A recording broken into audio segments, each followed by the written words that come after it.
Hello' everyone, আপোনালোক সকলোক study with পাৰভেজৰ অন্য এটি ক্লাছলৈ স্বাগতম জনাইছোঁ। আশা কৰোঁ সকলোৱে কুশলে আছে আৰু নিজৰ প্ৰস্তুতি ধুনীয়াকৈ চলাই গৈ আছে। বন্ধুসকল, আজিৰ ক্লাছত আমি 25টা ইম্পৰ্টেণ্ট MCQ আলোচনা কৰিম আৰু এই কুৱেশ্যনসমূহে আপোনালোকৰ যি আগন্তুক দিনত লিখিত পৰীক্ষা হ'বলগীয়া আছে সেই পৰীক্ষাত যথেষ্ট সহায় সহযোগিতা কৰিব। আজিৰ এই 25টা ইম্পৰ্টেণ্ট MCQত কোনে কিমান স্ক'ৰ কৰিছে আমাক কমেণ্ট কৰি জনাব নাপাহৰিব। তেনেহ'লে আৰম্ভ কৰোঁ আজিৰ কুৱেশ্যনকেইটা। আজিৰ প্ৰথমটো কুৱেশ্যন হ'ল, অসুৰৰ আলি চুক্তি কোন চনত স্বাক্ষৰ কৰা হৈছিল? অপশ্যন 4টাৰ ভিতৰত উত্তৰ হ'ব 1639 চনত অসুৰৰ আলি চুক্তি স্বাক্ষৰ কৰা হৈছিল। এই চুক্তি কাৰ কাৰ মাজত স্বাক্ষৰ কৰা হৈছিল যদি পৰীক্ষাত আহে? উত্তৰ হ'ব আহোম আৰু মোগলৰ মাজত এই চুক্তি স্বাক্ষৰ কৰা হৈছিল। এই চুক্তি স্বাক্ষৰৰ সময়ত আহোম স্বৰ্গদেউ কোন আছিল যদি পৰীক্ষাত কুৱেশ্যন আহে? উত্তৰ হ'ব প্ৰতাপসিংহ আহোম স্বৰ্গদেউ আছিল। কুৱেশ্যন নম্বৰ 2, ভাৰতীয় অৰ্থনীতি ব্যৱস্থা তলৰ কোন প্ৰকাৰৰ হয়? অপশ্যন 4টাৰ ভিতৰত উত্তৰ হ'ব ভাৰতীয় অৰ্থনীতি ব্যৱস্থাক মিশ্ৰ অৰ্থনীতি ব্যৱস্থা হয়। ভাৰতীয় অৰ্থনীতি ব্যৱস্থাক আমি মিশ্ৰ অৰ্থনীতি ব্যৱস্থা হিচাপে জানো। কুৱেশ্যন নম্বৰ 3, নৰিয়া ৰজা হিচাপে কোনজন আহোম স্বৰ্গদেউক জনা যায়? অপশ্যন 4টাৰ ভিতৰত উত্তৰ হ'ব চুটিনফাক নৰিয়া ৰজা নামেৰে জনা যায়। ইয়াৰ উপৰিও চুটিনফাক আমি কি নামেৰে জানো? ইয়াৰ উপৰিও চুটিনফাক কেঁকুৰা ৰজা নামেৰে জনা যায়। বন্ধুসকল, আমি আছাম জিকেৰ এটা ইম্পৰ্টেণ্ট MCQ প্ৰেক্টিছ ছেটৰ আৰম্ভণি কৰিছিলোঁ। তাৰ আজি 24 নম্বৰ ক্লাছ হয়। ইয়াৰ আগৰ ক্লাছখিনি যদি আপোনালোকে নাই চোৱা, আমাৰ প্লে'লিষ্টত Assam police ABUB practice set বুলি এটা প্লে'লিষ্ট বনোৱা আছে। তাত সকলো এই ক্লাছখিনি ধুনীয়াকৈ ৰখা হৈছে। যদি আপোনালোকে এই ক্লাছখিনি নাই চোৱা, সকলোক ৰিকুৱেষ্ট কৰিছোঁ এবাৰ ক্লাছখিনি চোৱাৰ বাবে। নেক্সট কুৱেশ্যন নম্বৰ 4, কোন চনত SBIৰ গঠন কৰা হৈছিল? অপশ্যন 4টাৰ ভিতৰত উত্তৰ হ'ব 1955 চনত SBIৰ গঠন কৰা হৈছিল। 1955 চনৰ 1 জুলাই SBIৰ গঠন কৰা হৈছিল। ডেটটো ইমান ইম্পৰ্টেণ্ট নহয়, ইয়াৰটো ইম্পৰ্টেণ্ট হয়, ইয়াৰটো মনত ৰাখিবা। নেক্সট কুৱেশ্যন নম্বৰ 5, লক্ষদ্বীপত কেইটা দ্বীপ আছে? অপশ্যন 4টাৰ ভিতৰত উত্তৰ হ'ব 36টা। লক্ষদ্বীপত 36টা দ্বীপ আছে। কুৱেশ্যন নম্বৰ 6, এইটো শুদ্ধ কৰি ল'বা। কুৱেশ্যনটো হ'ব, ভাৰতৰ এটৰ্নি জেনেৰেলক কোনে নিয়োগ কৰে? অপশ্যন 4টাৰ ভিতৰত উত্তৰ হ'ব ৰাষ্ট্ৰপতি। ৰাষ্ট্ৰপতিয়ে ভাৰতৰ এটৰ্নি জেনেৰেলক নিয়োগ কৰে। এটৰ্নি জেনেৰেল ভাৰতৰ সৰ্বোচ্চ আইনী বিষয়া হিচাপে জনা যায় আৰু আৰ্টিকেল 76ত এটৰ্নি জেনেৰেলৰ বিষয়ে বৰ্ণনা কৰা হৈছে। ভাৰতৰ সৰ্বোচ্চ আইনী বিষয়া হ'ল এটৰ্নি জেনেৰেল আৰু এখন ৰাজ্যৰ সৰ্বোচ্চ আইনী বিষয়া কি নামেৰে জনা যায়? উত্তৰ হ'ব এডভোকেট জেনেৰেল। ৰাষ্ট্ৰৰ ক্ষেত্ৰত সৰ্বোচ্চ আইনী বিষয়া এটৰ্নি জেনেৰেল আৰু ৰাজ্যৰ ক্ষেত্ৰত এডভোকেট জেনেৰেল। কুৱেশ্যন নম্বৰ 7, চিল্কা হ্ৰদ ভাৰতৰ কোনখন ৰাজ্যত অৱস্থিত? অপশ্যন 4টাৰ ভিতৰত উত্তৰ হ'ব উৰিষ্যাত। উৰিষ্যাত চিল্কা হ্ৰদখন অৱস্থিত। নেক্সট কুৱেশ্যন নম্বৰ 8, মায়ামৰা সত্ৰৰ প্ৰতিষ্ঠা কোনে কৰিছিল? অপশ্যন 4টাৰ ভিতৰত উত্তৰ হ'ব অনিৰুদ্ধদেৱে মায়ামৰা সত্ৰৰ প্ৰতিষ্ঠা কৰিছিল। যদি পৰীক্ষাত কুৱেশ্যন আহে বটদ্ৰৱা সত্ৰৰ প্ৰতিষ্ঠা কোনে কৰিছিল? শংকৰদেৱে বটদ্ৰৱা সত্ৰৰ প্ৰতিষ্ঠা কৰিছিল। মাধৱদেৱে কোনখন সত্ৰৰ প্ৰতিষ্ঠা কৰিছিল? বৰপেটা সত্ৰৰ প্ৰতিষ্ঠা মাধৱদেৱে কৰিছিল। আন এখন সত্ৰৰ প্ৰতিষ্ঠা মাধৱদেৱে কৰিছিল আৰু সেই সত্ৰখনৰ নাম হ'ব সুন্দৰদিয়া সত্ৰ। বৰপেটা সত্ৰ, সুন্দৰদিয়া সত্ৰৰ প্ৰতিষ্ঠা মাধৱদেৱে কৰিছিল। জয়ধ্বজ সিংহই কোনখন সত্ৰৰ প্ৰতিষ্ঠা কৰিছিল? আউনীআটী সত্ৰ। বাকী যি 3টা পইণ্ট কৈ গৈছোঁ, ভেৰি ভেৰি ইম্পৰ্টেণ্ট হয়। এই 3টা পইণ্টৰ পৰাও বহুবাৰ কুৱেশ্যন আহিছে। তো এইখিনি সত্ৰ কোনে প্ৰতিষ্ঠান কৰিছিল আৰু সত্ৰখিনিৰ নাম মনত ৰাখিবা। কুৱেশ্যন নম্বৰ 9, কোনখন বিদেশী ৰাষ্ট্ৰ আন্দামানৰ একেবাৰে ওপৰত অৱস্থিত? উত্তৰ হ'ব ম্যানমাৰ। ম্যানমাৰখন আন্দামানৰ একেবাৰে ওপৰত অৱস্থিত।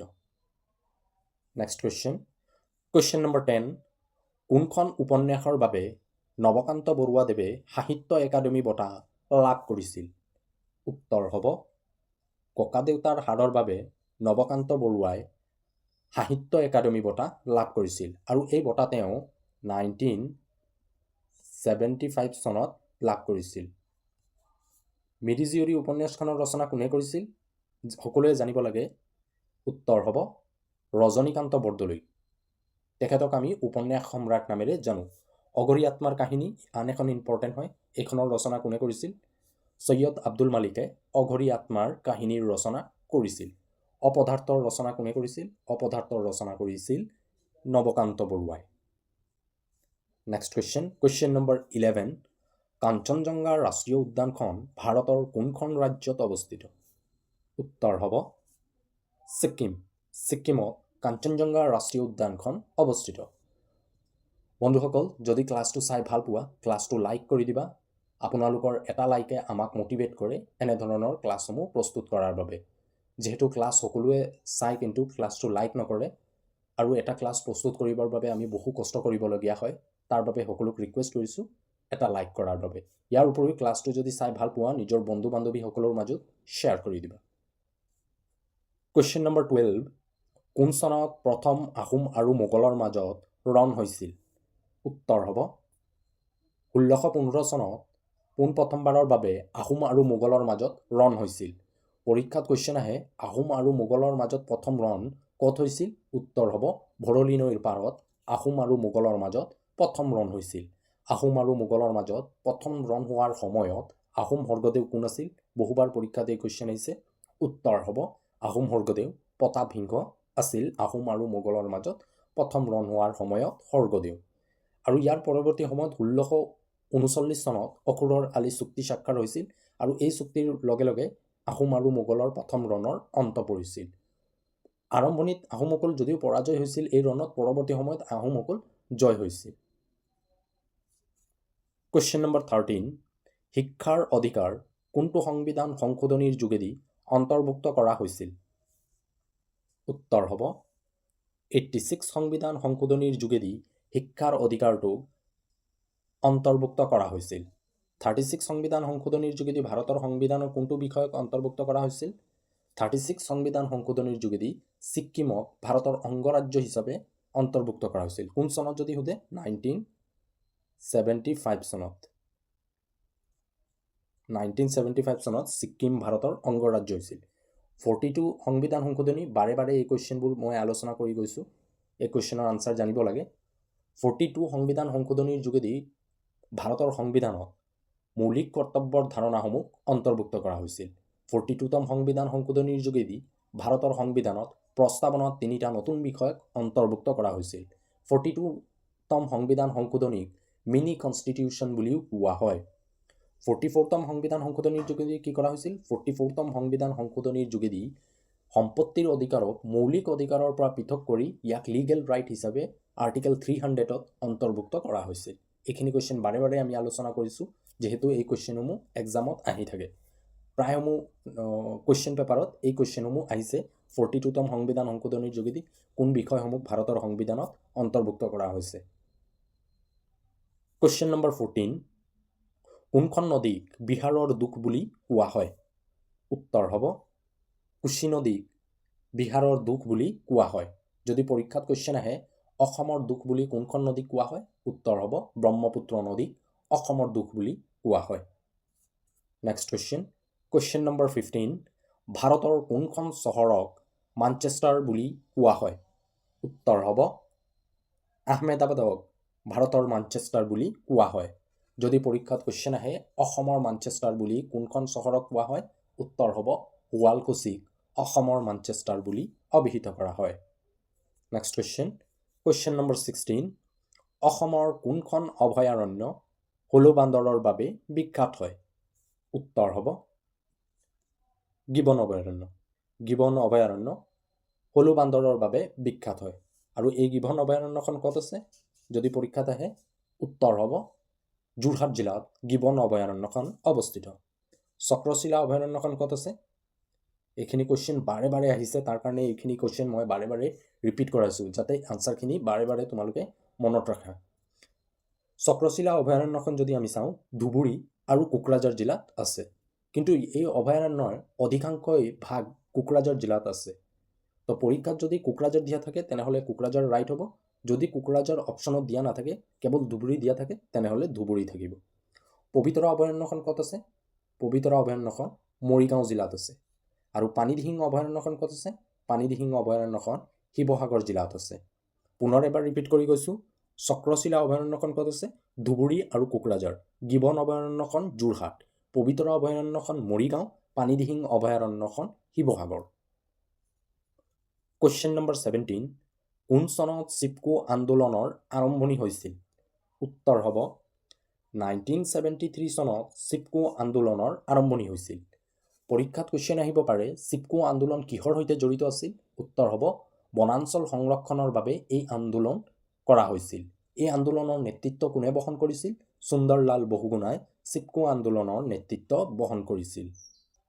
পুনৰ ৰিপিট কৰি গৈছোঁ, চিপকো আন্দোলন 1973 চনত হৈছিল। চিপকো আন্দোলন বনাঞ্চল সংৰক্ষণৰ বাবে কৰা হৈছিল আৰু এই আন্দোলনৰ নেতৃত্ব বহন কৰিছিল সুন্দৰলাল বহুগুণা।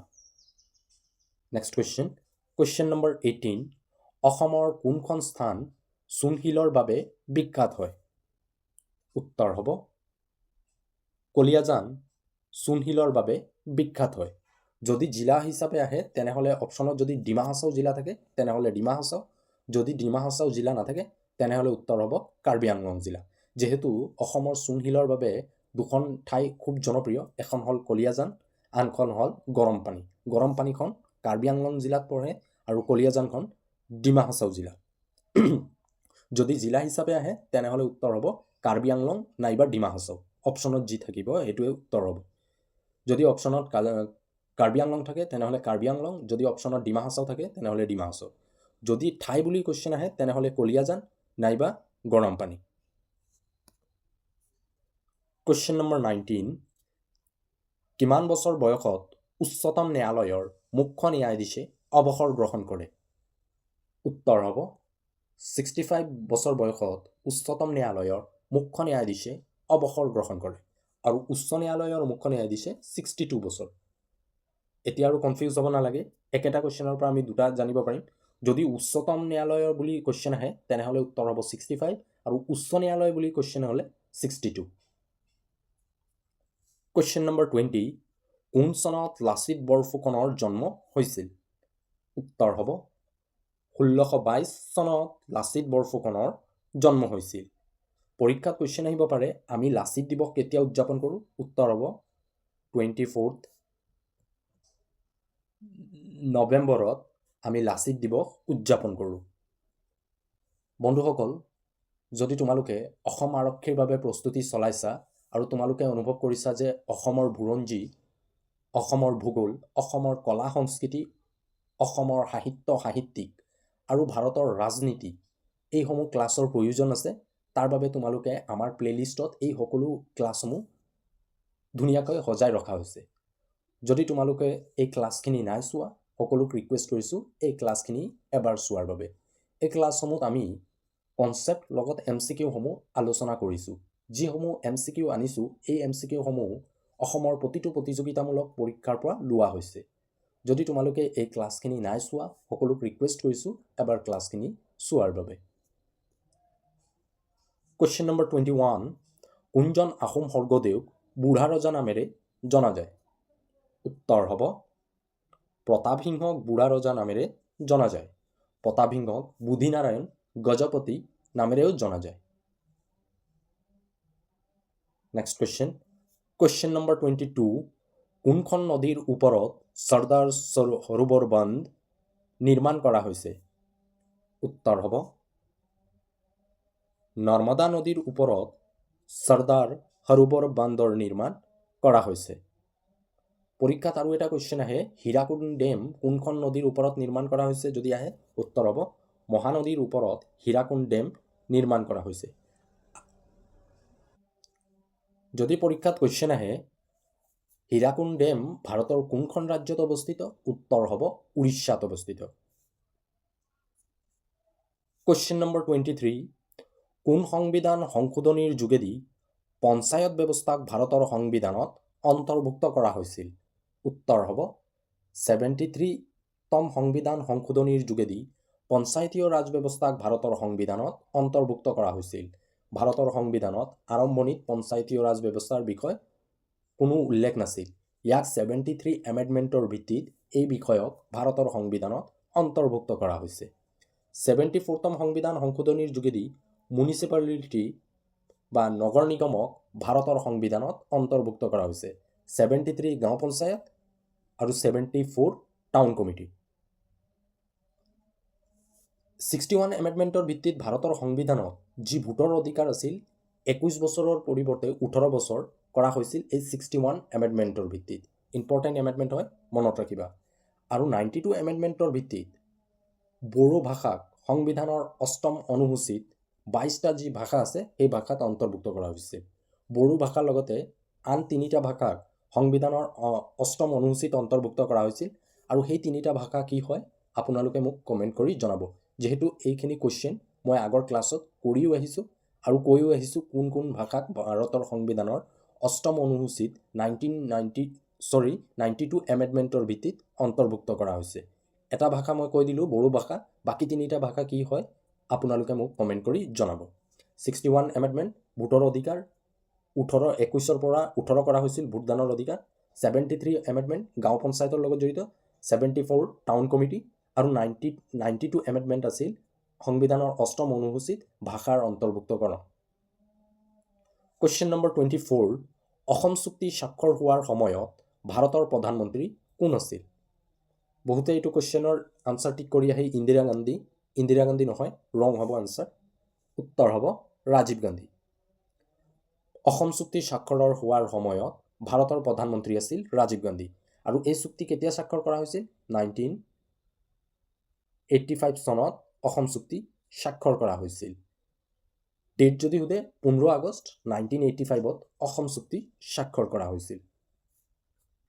কুৱেশ্যন নম্বৰ 25, ৰাষ্ট্ৰপতিৰ ৰূপৰ পদক লাভ কৰা প্ৰথম অসমীয়া ছবিখনৰ নাম কি হয়? উত্তৰ হ'ব ৰঙা পুলিচ। ৰাষ্ট্ৰপতিৰ ৰূপৰ পদক লাভ কৰা প্ৰথম অসমীয়া ছবিখন হ'ল ৰঙা পুলিচ। আৰু এই ছবিখনৰ পৰিচালক কোন আছিল যদি পৰীক্ষাত কুৱেশ্যন আহে? উত্তৰ হ'ব নীপ বৰুৱা। তো বন্ধুসকল, আজিৰ এই ক্লাছত আমি 25টা ইম্পৰ্টেণ্ট MCQ আনিছিলোঁ। আৰু এই 25টা MCQৱে আপোনালোকৰ যি আগন্তুক দিনত অসম আৰক্ষীৰ পৰীক্ষাত সহায় সহযোগিতা কৰিব বুলি আশা ৰাখিছোঁ। আজিৰ ক্লাছত যদি কিবা ডাউট থাকে আমাক কমেণ্ট কৰি জনাবা। আৰু এই 25টা ইম্পৰ্টেণ্ট MCQ কোনে কিমান স্ক'ৰ কৰিছে আমাক কমেণ্ট কৰি জনাবলৈ নাপাহৰিব। বন্ধুসকল, আজিৰ এই ক্লাছত ইমানেই আছিল। পুনৰ লগ পাম আমি আমাৰ অন্য এটি ক্লাছলৈ। আৰু আমি এটা নতুন টপিকৰ আৰম্ভণি কৰিম। একেটা ক্লাছত আমি অসম হিষ্ট্ৰীৰ A to Z যিমান কুৱেশ্যন আছে 200টা হওক या 300টা কুৱেশ্যন হওক একেটা ক্লাছত আনিব প্ৰস্তুতি আমি কৰি আছোঁ। যিহেতু এক্সামৰ আগলৈকে আমি আনিব চেষ্টা কৰিম। আৰু যিখিনি কুৱেশ্যন আনিম এই কুৱেশ্যনসমূহ অসমৰ প্ৰায়সমূহ প্ৰতিযোগিতামূলক পৰীক্ষাৰ বাবে খুবেই জৰুৰী হয়। আৰু কিছুমান কুৱেশ্যন আমি পুৰণি প্ৰশ্ন কাকতসমূহৰ পৰাও আনিব চেষ্টা কৰিম। তো আজিলৈ ইমানে। পুনৰ লগ পাম আমি আমাৰ অন্য এটি ক্লাছলৈ। Thank U.